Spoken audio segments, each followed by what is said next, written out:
पिछले लेसन में हमने जाना है कि स्केचअप ऑब्जेक्ट को एज, फेस और एंटिटी इन 3 लेवल्स पर डिफाइन किया जा सकता है।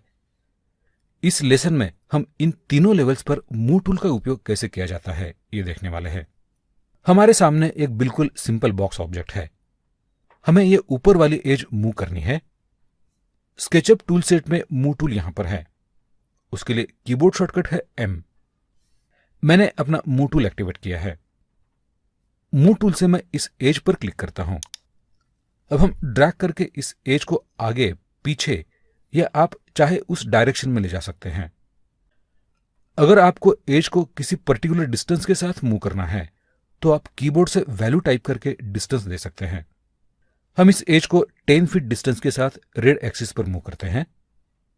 इसके लिए मैं कीबोर्ड पर 10 फीट की वैल्यू टाइप करता हूं और एंटर की हिट करता हूं। एज की तरह हम कॉर्नर को भी मूव कर सकते हैं। मूव टूल से मैं इन कॉर्नर्स को मूव करता हूं।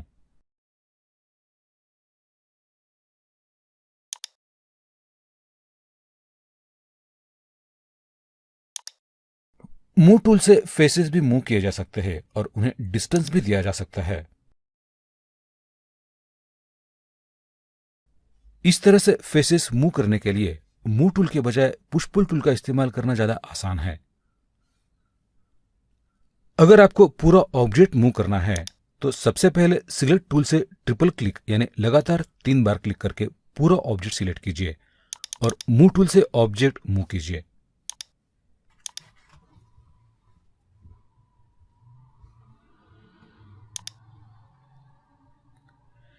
ऑब्जेक्ट मूव करने के लिए आप डिस्टेंस भी दे सकते हैं।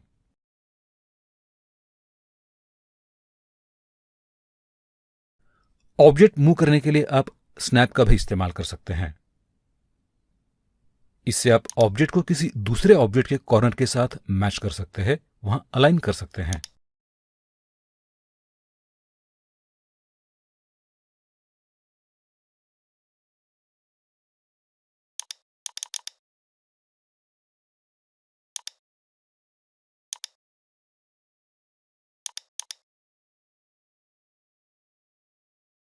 आपको जानकर आश्चर्य होगा कि स्केचअप में ऑब्जेक्ट की कॉपी करने के लिए कोई डेडिकेटेड टूल नहीं है।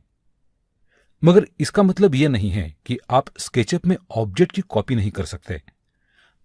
दरअसल स्केचअप में मूव टूल में ही कॉपी का फीचर इंक्लूड किया गया है। हमें इस ऑब्जेक्ट की कॉपी बनानी है। सबसे पहले हमें इस ऑब्जेक्ट को सिलेक्ट करना होगा।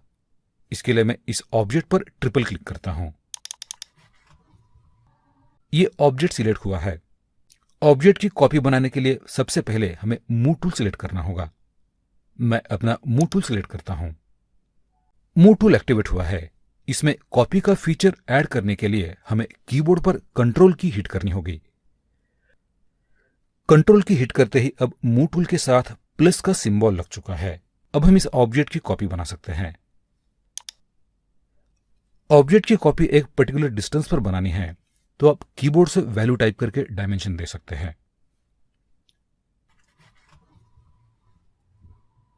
यहां ऑब्जेक्ट की एक कॉपी बनी है।